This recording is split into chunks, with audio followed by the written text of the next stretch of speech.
Hello guys, आज मैं आपके लिए रबी की फसल, खरीफ की फसल और जायद की फसल की एक मज़ेदार ट्रिक लेके आई हूँ।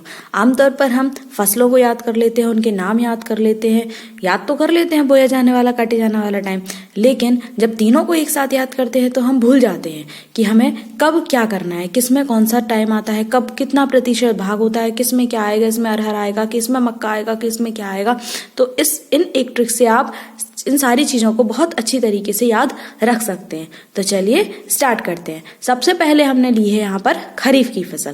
तो इसकी जो मज़ेदार ट्रिक है वो है, खरीफ अम्मू से बोला ध्यान से चल, जून में 62% तिनका सिलायू में फैल जाता है। तो देखिए, आपको यहाँ नाम से ही दिख रहा है ये खरीफ है, मतलब खरीफ की फसल की ट्रिक हो गई।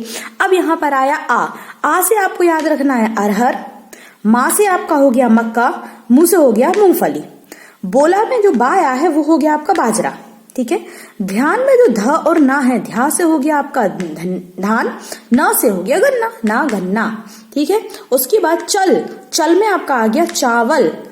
ये जो जून पूरा लिखा हुआ है इसमें दोनों आ गए। पहले आया आपका जून जो कि है बोए जाने वाले टाइम, फिर आया न है नवंबर जो है काटा जाने वाला टाइम। इसके बाद आपका आता है 62%। ये जो होता है खरीफ की फसल का कुल कृषि का भाग है। कुल कृषि में 62% भाग जो होता है वो खरीफ की फसल का होता है। देन इसके बाद आपका आया तिनका। ती में आ गया आपका तिल, का में आ गया आपका कपास, तो तिल और कपास हो गया आपका। इसके बाद आया सिलायू। ये जो सिलायू शब्द है ये आपका खरीफ की फसल का दूसरा नाम होता है। खरीफ की फसल को और दूसरे नाम से जाना जाता है, वो है सिलायू में फैल जाता है। तो इसमें जो ज आया है उससे आपको याद रखना है ज्वार।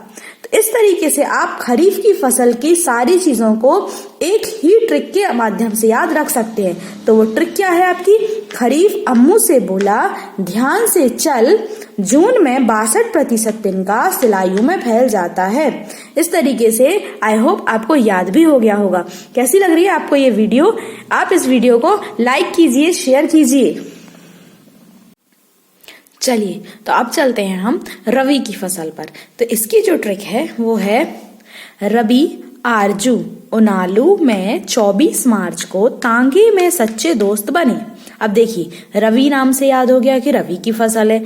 अब ये जो आ है इसमें आपके 3 शब्द जा रहे हैं।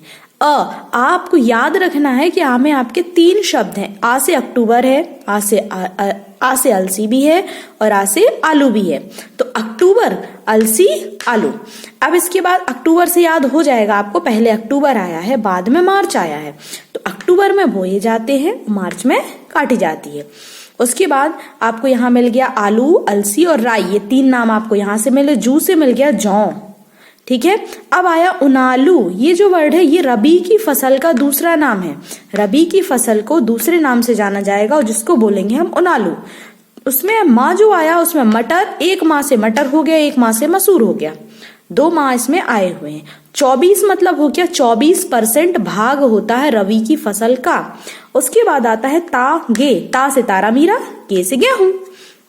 उसके बाद सच्चे, तो सच्चे में जो है वो सा हो गया आपका सरसों और चा हो गया आपका चना। चलिए अब चलते हैं जायद की फसल पर।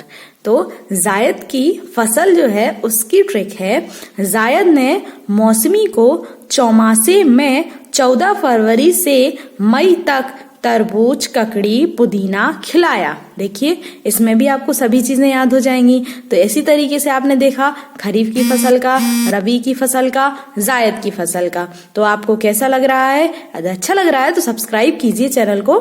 देखिए इसमें भी आपको देखो, जायद नाम से हो गया जायद की फसल है, मौसमी से आ गया मौसमी सब्जी, चौमासे से आ गया चौमासे की फसल जो कि इसका दूसरा नाम है।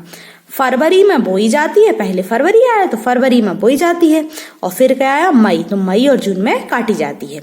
इसके बाद जो 14 आया है वो कुल कृषि का 14% भाग होता है। इसके बाद जो फसलें हैं तो मौसमी से मौसमी सब्जी, तरबूज, खरबूज, ककड़ी, खीरा और पुदीना।